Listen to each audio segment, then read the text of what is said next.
বে টার্মিনাল প্রকল্পের অর্থায়নে এগিয়ে এসেছে বিশ্বব্যাংক। ভারতীয় অর্থায়নে প্রকল্প বাস্তবায়নের ক্ষেত্রে বাধ্যতামূলকভাবে ভারতীয় পরামর্শক প্রতিষ্ঠান ঠিকাদার নিয়োগ দিতে হয়। বিভিন্ন পর্যায়ে ভারতীয় কর্তৃপক্ষের সম্মতি নিতে হয়, ফলে প্রকল্প বাস্তবায়নে বিলম্ব হয়। কঠিন শর্তের কারণে ভারতীয় ঋণে বে টার্মিনাল নির্মাণ থেকে সরে এসেছে চট্টগ্রাম বন্দর কর্তৃপক্ষ। অন্যদিকে এই প্রকল্পে অর্থায়নে এগিয়ে এসেছে বিশ্বব্যাংক। তৃতীয় লাইন অব ক্রেডিট বা এলওসির আওতায় এই প্রকল্পে $400 মিলিয়ন ঋণের প্রতিশ্রুতি দেওয়া হয়েছিল। 2017 সালের অক্টোবরে ভারতের সঙ্গে তৃতীয় এলওসি চুক্তি সই হয়। এদিকে বিশ্বব্যাংক সূত্রে জানা গেছে, বে কন্টেইনার প্রকল্পের ব্রেক ওয়াটার ও চ্যানেল ড্রেজিংয়ে $350 মিলিয়ন ঋণ দিতে প্রাথমিক সম্মতি জানিয়েছে বিশ্বব্যাংক।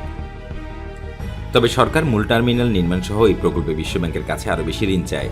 সেই লক্ষ্যে বিশ্বব্যাংকের সঙ্গে আলোচনা চলছে বলে জানান চট্টগ্রাম বন্দর কর্তৃপক্ষ এবং নৌ পরিবহন মন্ত্রণালয়। নৌ পরিবহন মন্ত্রণালয়ের সচিব বলছেন, বিশ্বব্যাংকের সঙ্গে আলোচনা চলছে।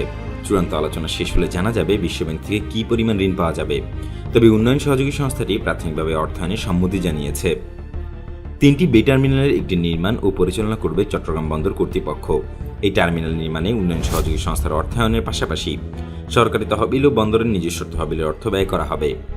বিশ্বব্যাংকের ধারণা, চট্টগ্রাম বন্দর কর্তৃপক্ষের অংশে মোট ব্যয় হবে $1150 মিলিয়ন।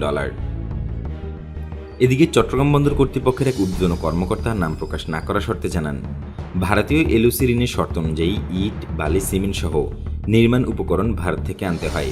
এছাড়া ভারতীয় পরামর্শক প্রতিষ্ঠান ঠিকাদারও নিয়োগ দেওয়া বাধ্যতামূলক।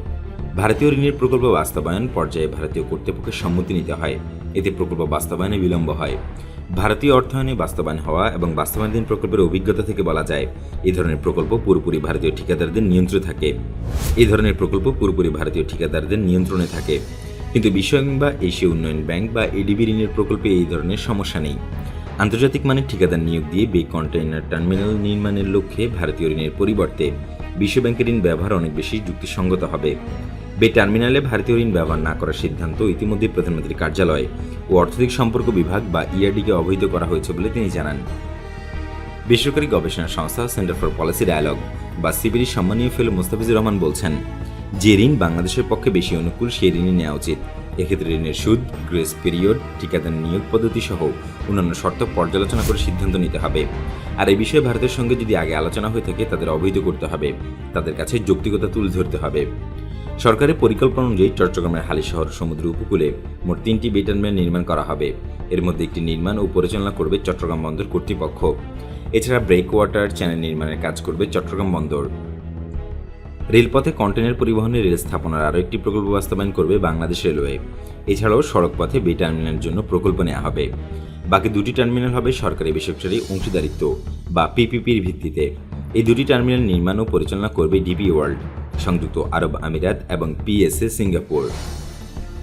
বে টার্মিনাল নির্মাণে ইতিমধ্যেই ডিপি ওয়ার্ল্ড ও পিএসএ সিঙ্গাপুরের সঙ্গে প্রধানমন্ত্রীর কার্যালয়ের পিপিপি কর্তৃপক্ষ সমঝোতা স্মারক স্বাক্ষর করেছে। এর আগে ভারতের আদানি গ্রুপ, সৌদি আরবের রেড সি গেটওয়ে টার্মিনাল এবং দক্ষিণ কোরিয়া সরকারের ocean and fisheries ministry of বে টার্মিনাল নির্মাণের প্রস্তাব দিয়েছিল। আন্তর্জাতিক পোর্ট পরিচালনায় অভিজ্ঞতা ও বিভিন্ন দেশের প্রস্তাবনা বিশ্লেষণ করে ডিপি ওয়ার্ল্ড ও পিএসএ সিঙ্গাপুরকে প্রাথমিকভাবে মনোনীত করা হয়।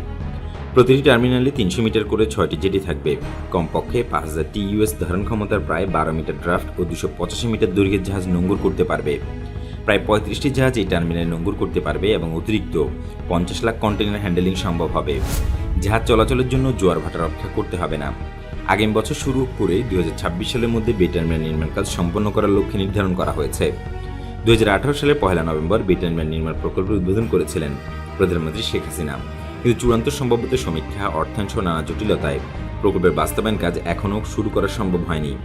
এর আগে 2010 সালে বে টার্মিনাল নির্মাণে প্রাথমিক ব্যয় ধরা হয়েছিল $2.1 বিলিয়ন। তবে এই ব্যয় আরও বাড়বে বলে ধারণা করা হচ্ছে।